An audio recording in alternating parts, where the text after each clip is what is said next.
All right, so we've got a scattered trace, give me anywhere.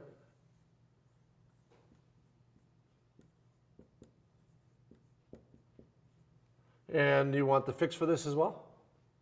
Yep, just everything you remember. All right, fix is a step drill. That's the number one fix. Too much pressure in the toes, kind of looks like a fish hook.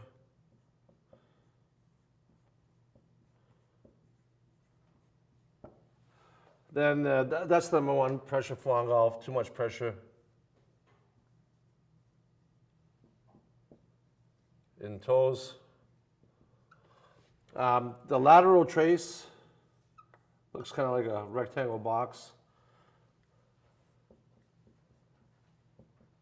This is a good trace. What's important about the lateral trace is the flow. Do you want it to flow, you want the energy to flow counterclockwise, or do you want it to flow clockwise? And clockwise is ideal, because now you're accelerating through your heels as opposed to accelerating through the toes if you're were counterclockwise. Now the best trace, in my opinion, is a linear trace which goes straight back and straight through.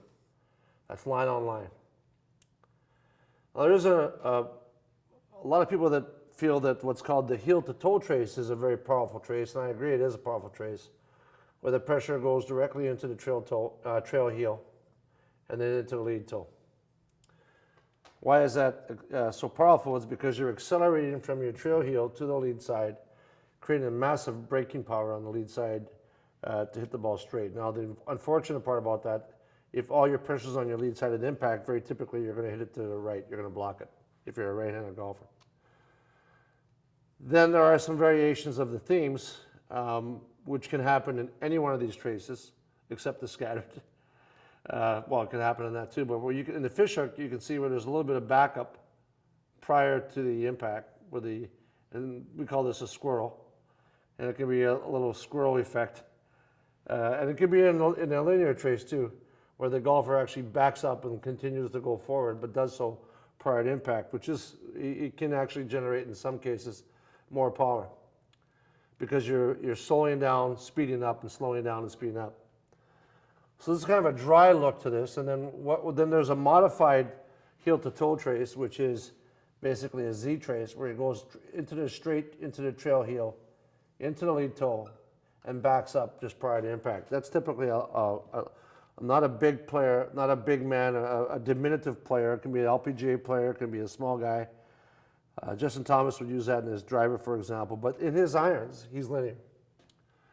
So these are a look at a brief understanding as to what all the traces mean. Again, we're looking for key pressure positions, which is 55-60 on the lead side.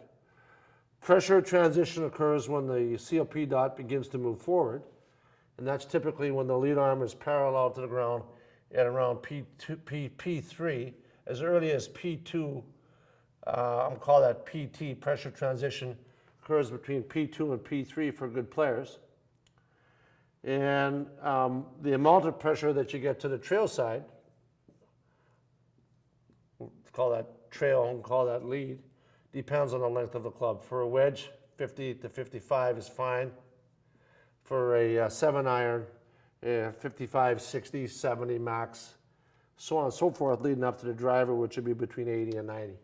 So the amount of pressure that you get to the trail side at pressure transition depends on the length of the club. And that would be a summary, a short summary of all the trace information that you need to know, just basics about to really understand. Now our next step is to, how do we fix each one of these traces?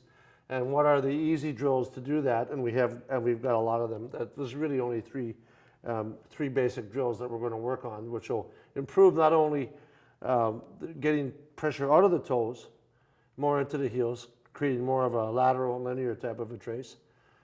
And the second one is we want to eliminate backup. So we have a special drill for that. Backing up in the irons for a junior can be a disaster, and any age really. And then not getting pressure to the lead side quick enough. That's typical formative for no distance. So what we want to do is we've got some drills that are really, really easy to use, and we've got a friend of mine here who's going to demonstrate them while I explain them.